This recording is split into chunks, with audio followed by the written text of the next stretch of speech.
नमस्कार दोस्तों। आज हम एक ऐसे विषय पर चर्चा करेंगे जो पूरे संसार में उथल-पुथल का, अराजकता का मुख्य कारण है। तो आज हम चर्चा करेंगे महत्वाकांक्षा पे और जानेंगे कि कृष्णमूर्ति महत्वाकांक्षा के बारे में क्या कहते थे। तो शुरू करते हैं।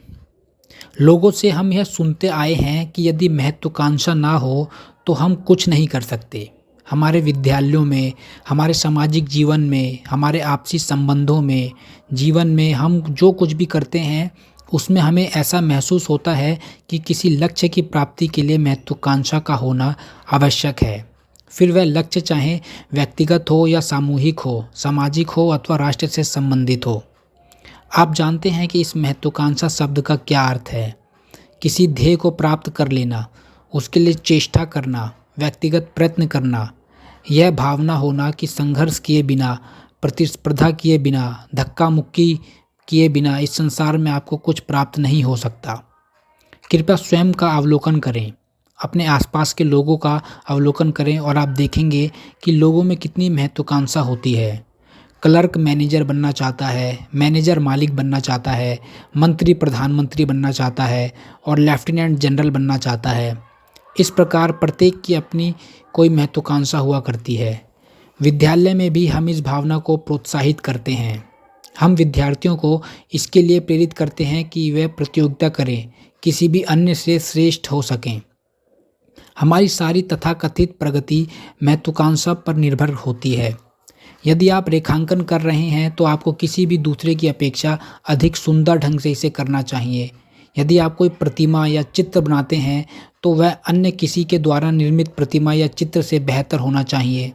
इस प्रकार का एक संघर्ष हमेशा चलता ही रहता है। इस प्रक्रिया में होता यही है कि आप अत्यधिक क्रूर होने लगते हैं। चूँकि आप किसी ध्येय को पाना चाहते हैं, इसलिए आप अपनी कक्षा में, अपने समूह में या अपने राष्ट्र में जिस किसी भी स्तर पर क्यों ना हो, क्रूर, निष्ठुर एवं संवेदनहीन होने लगते हैं। महत्वाकांक्षा मूलतः स्वयं पर और दूसरों पर काबू पाने की इच्छा का ही एक रूप है। एक सत्ताकांक्षा है जिसमें किसी दूसरे की तुलना में अधिक अच्छा करने का आग्रह होता है। महत्वाकांक्षा में तुलना कहीं न कहीं अवश्य छिपी होती है और इसलिए महत्वाकांक्षी मनुष्य वास्तव में कभी सृजनशील नहीं होता। वह कभी एक प्रसन्न मनुष्य नहीं होता। अपने भीतर वह सदैव असंतुष्टि ही अनुभव करता है और फिर भी हमें यही लगता है कि महत्वाकांक्षा के बिना हम कुछ नहीं हो सकते। हम ज़रा भी प्रगति नहीं कर सकते। क्या काम करने का, जीवन को जीने का, आचरण करने का, रचनात्मक होने का ऐसा कोई तरीका नहीं हो सकता जिसमें महत्वाकांक्षा का स्थान ही ना हो, जिसमें क्रूर, होड़ भरा संघर्ष हो ही ना, जो कि अत्यंत युद्ध का कारण बनता है? मुझे लगता है कि एक दूसरा तरीका अवश्य है, परंतु उस रास्ते पर चलने का मतलब है विचार द्वारा स्थापित सारी रूढ़ियों के विपरीत कार्य करना। जब हम किसी परिणाम को पाने के लिए चेष्टा करने लगते हैं तो वह परिणाम ही हमारे लिए महत्वपूर्ण हो जाता है, ना कि हमारे द्वारा किए जाने वाला कार्य। कार्य अपने आप में गौण हो जाता है।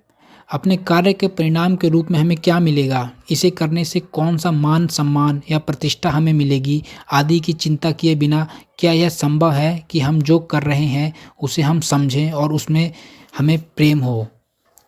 सफलता उस समाज का आविष्कार है जो लोभी है, जो संग्रह को महत्व देता है। जैसे जैसे हम बड़े हो रहे हैं, क्या हम में से हर एक इसका पता लगा सकता है कि हमें वस्तुतः क्या करना प्रिय है? चाहे वह जूतों की मरम्मत का काम हो, मोची बनना हो या पुल निर्माण का कार्य हो या फिर एक सक्षम और कुशल प्रशासक बनना हो। क्या हमारे लिए यह संभव है कि हमारे कार्य से हमें क्या मिलेगा अथवा दुनिया में इसमें क्या फ़ायदा होगा, इसकी चिंता छोड़कर अपने कार्य से ही हम प्रेम कर सकें? यदि हम इस उमंग को, अपनी इस भावना को समझ सकें तो मुझे लगता है कि हमारे कार्य से वैसे कलेश उत्पन्न नहीं होंगे जैसा कि इस समय हुआ करते हैं। तब हम आपस में झगड़ेंगे नहीं। किंतु आप सचमुच करना क्या चाहते हैं, इसका पता लगाना बहुत कठिन है, क्योंकि आप में कितनी ही परस्पर विरोधी आकांक्षाएं होती हैं। किसी इंजन को तेज गति से दौड़ते हुए देखकर आप इंजन ड्राइवर बनना चाहते हैं। जब आप छोटे होते हैं तो इंजन में आपको एक विलक्षण सुंदरता दिखाई पड़ती है। पता नहीं आपने इसे कभी गौर से देखा है या नहीं, किंतु वह समय बीत जाता है और फिर आप एक कुशल वक्ता, लेखक या इंजीनियर बनना चाहते हैं और वह अवस्था भी बीत जाती है। हमारी सड़ी गली शिक्षा प्रणाली के फलस्वरूप आप किसी एक खास दिशा में किसी लीक पर चलने के लिए विवश हो जाते हैं। फलतः आप बाबू, वकील या सबको नुकसान पहुंचाने वाला कोई व्यक्ति बन जाते हैं और उस कार्य के माध्यम से जीवन यापन करने लगते हैं। आप प्रतिस्पर्धा करते हैं, महत्वाकांक्षाएं रखते हैं, संघर्ष करते हैं। शिक्षा का क्या यह काम नहीं है कि जब आप छोटे हों और इस प्रकार के किसी विद्यालय में पढ़ रहे हों तो वह आप में ऐसी प्रज्ञा जागृत करे कि आप अपनी नैसर्गिक क्षमता के अनुकूल किसी ऐसी जीविका को अपना सकें जिसमें आपको लगाव हो, जिसे आप करना चाहें, और आपको वैसा कोई काम धंधा ना करना पड़े जिसमें आपको अरुचि हो या जिससे आप ऊब जाते हों, और जिसे आप केवल इसलिए कर रहे हैं क्योंकि आपका विवाह हो चुका है या आपके माता पिता की जिम्मेदारी आपके कंधों पर है या आपके स्व अभिभावक आपसे कहते हों कि आपको वकालत करनी होगी, जबकि आप वास्तव में चित्रकार बनना चाहते हैं। जब आप अभी छोटे हैं, क्या इसी दौरान यह होना ज़रूरी नहीं है कि आपके शिक्षक महत्वाकांक्षा की इस समस्या को स्वयं भी समझें और आप में से प्रत्येक से इस बारे में चर्चा करें, इसे ठीक से समझाते हुए प्रतिस्पर्धा के समूचे प्रश्न पर गहराई से जांच पड़ताल करें। इससे आपको यह पता लगाने में मदद मिलेगी कि वस्तुतः आप क्या करना चाहते हैं। इस बारे में वर्तमान में हम इस आधार पर सोचते हैं कि हम ऐसा कुछ करें जो व्यक्तिगत रूप से हमें लाभ पहुंचाए या समाज अथवा राष्ट्र के लिए हितकर हो। भीतर से परिपक्व हुए बिना ही हम वयस्क हो जाते हैं। बिना यह जाने कि हम क्या करना चाहते हैं, हमें किसी ऐसे कार्य को करने के लिए बाध्य कर दिया जाता है जिसे हमारा हृदय बिल्कुल नहीं करना चाहता। इसलिए हम विपदा में जीते हैं। किंतु समाज अर्थात आपके माता पिता, आपके अभिभावक, आपके मित्र और आपके जानने वाले, आपके इर्द गिर्द के लोग सब यही कहते हैं कि आप कितने तेजस्वी हैं, कितने महान हैं, क्योंकि आपको सफल समझा जाता है। हम महत्वाकांक्षी हैं। महत्वाकांक्षा केवल बाहरी संसार में ही नहीं बल्कि हमारे मानसिक जगत में भी मौजूद होती है। उस जगत में भी हम सफल होना चाहते हैं, महानतम ध्येय को पाना चाहते हैं। कुछ होने के लिए किए जाने वाला यह अनवरत संघर्ष अत्यंत विनाशकारी और विघटनकारी होता है। क्या आप कुछ होने की लालसा को नहीं समझ पा रहे हैं? क्या ऐसा नहीं हो सकता कि आप जो भी हैं, आप बस उस पर ही अपना ध्यान दें और फिर वहीं से आगे बढ़ें? यदि मैं ईर्ष्यालु हूँ, तो ईर्ष्या रहित होने का प्रयास करने के बजाय क्या मैं बस इतना जान सकता हूँ कि मैं ईर्ष्यालु या द्वेषपूर्ण हूँ? ईर्ष्या हमें अपने आप में बंद कर सीमित कर देती है। यदि मुझे पता है कि मैं ईर्ष्यालु हूँ और यदि मैं इसका निरीक्षण करूँ, इसमें कोई दखल ना दूँ, तो मैं देखूँगा कि तब कुछ असाधारण होता है। कुछ बनने का प्रयत्न करने वाला, वह चाहे ऐसा प्रयत्न बाहरी संसार में कर रहा हो या आध्यात्मिक तल पर, एक यंत्र भर होता है। उसे कभी पता नहीं चलेगा कि वास्तविक आनंद क्या है। वास्तविक आनंद को केवल तब जाना जाता है जब कोई इसका अवलोकन करता है कि वह क्या है, और उस जटिलता को, उस सौंदर्य को, उस कुरूपता को, उस विकारग्रस्तता को बिना कुछ और होने की चेष्टा किए यथावत रहने देता है। इसे करना बहुत कठिन होता है क्योंकि मन सदा कुछ न कुछ करते रहना चाहता है। आप दार्शनिक अथवा महान लेखक होना चाहते हैं, आप एमए होना चाहते हैं, किंतु आप यह देखिए कि ऐसी महत्वाकांक्षा कभी भी सृजनशीलता नहीं होती। उस महत्वाकांक्षा में स्वपूर्ति नहीं होती, क्योंकि तब आप केवल सफलता पाने के लिए व्यग्र होते हैं। तब आप स्वयं महत्वाकांक्षा को समझने के बदले सफलता को इष्ट मानकर उनकी पूजा करने लगते हैं। आप चाहे कितने ही निर्धन हो, कितने ही रिक्त हों, कितने ही मंदबुद्धि हों, यदि आप यथावत इस चीज़ को देख सकें तो यह अपने आप में रूपांतरित होने लगती है। परंतु कुछ बनने में फंसा मन वास्तविकता को कभी नहीं समझ पाता। व्यक्ति जो है उसकी समझ और जो वह है उससे अभेद एक अनूठा उल्लास लाते हैं। तब सृजनशील विचार, सृजनशील जीवन का उद्भव होता है। एक सामान्य छात्र के लिए शायद यह सब थोड़ा सा कठिन होगा। जैसा कि मैंने कल कहा था, इस बारे में आपको अपने शिक्षक से चर्चा करनी होगी। क्या आपने अपने शिक्षक से प्रश्न किए? क्या कक्षा के समय में से 10 मिनट आपने इसके लिए दिए?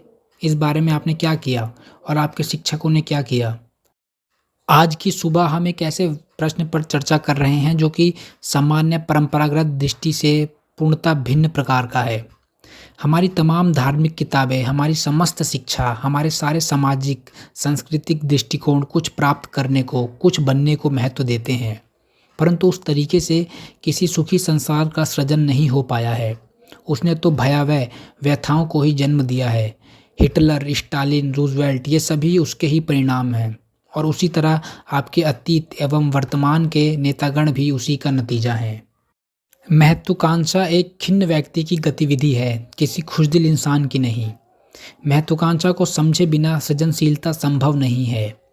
महत्वाकांक्षी मनुष्य कभी सृजनशील, उल्लास से भरा नहीं होता, वह सदा पीड़ित रहता है। किंतु जिसे किसी भी चीज़ से प्रेम होता है, जो किसी भी चीज़ के होने की गरिमा को महसूस करता है, वह वास्तव में सृजनशील होता है। ऐसा व्यक्ति क्रांतिकारी होता है। जो कम्युनिस्ट, समाजवादी, कांग्रेसी अथवा साम्राज्यवादी है, वह कभी क्रांतिकारी नहीं हो सकता। सृजनशील मनुष्य आंतरिक समृद्धि से परिपूर्ण होता है और उससे ही प्रेरित होकर कोई काम करता है। वहीं उसकी अंत चेतना होती है। मैंने जो कुछ भी कहा उसके गूढ़ तात्पर्य आप अपने शिक्षकों से पूछें और इसकी खोज करें कि क्या मनुष्य महत्वाकांक्षा के बिना भी जी सकता है। अभी तो हम महत्वाकांक्षा के साथ ही जीते हैं, वह हमारी रोज की खुराक है, किंतु वह खुराक हमारे लिए विष के समान है। उसमें हम में हर एक प्रकार के विषाद उत्पन्न होते हैं, मानसिक भी और शारीरिक भी। और इसलिए जब भी अपनी महत्वाकांक्षा को हम पूरा नहीं कर पाते या उसमें हम पीछे रह जाते हैं तो अस्वस्थ हो जाया करते हैं। लेकिन जिसे अपने कार्य से लगाव होता है, जिसके मन में उस कार्य को करने की आंतरिक उमंग होती है और जिसके मन में उस कार्य के लक्ष्य अथवा फल का कोई विचार तक नहीं उठता, वह कुंठाओं से मुक्त होता है। उसे बाधाएं विचलित नहीं करती, वह वस्तुतः सृजनशील होता है। तो दोस्तों, इतना महत्वपूर्ण विषय यहीं ख़त्म होता है। उम्मीद करता हूँ आपको अच्छा लगा होगा और समझ में भी आया होगा।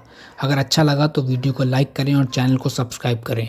And finally, thank you for your valuable time.